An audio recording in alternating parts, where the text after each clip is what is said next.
Jom hari ni aku reviewkan dekat korang standing cooker DeLonghi Prima 9501. Tapi kali ni Black Edition punya. Save video ni cepat-cepat. Design dia kali ni bukan main lawa lagi. Memang cantik gila sebab hitam dia betul-betul hitam premium.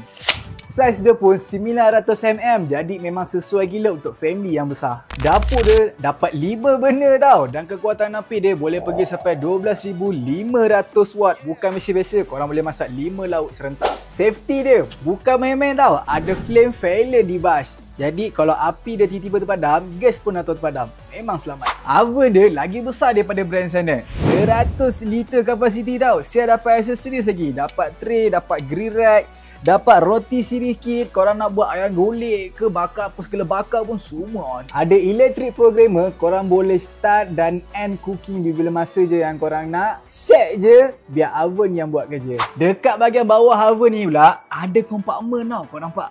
Kat sini korang nak simpan loyang, korang nak simpan tray, semua boleh. Siap ada glass cover lagi tau. Kalau korang nak masak, apa pun pandang, pergi sana. Kalau korang nak masak, korang buka aje. Kalau korang dah habis pakai, korang tutup balik.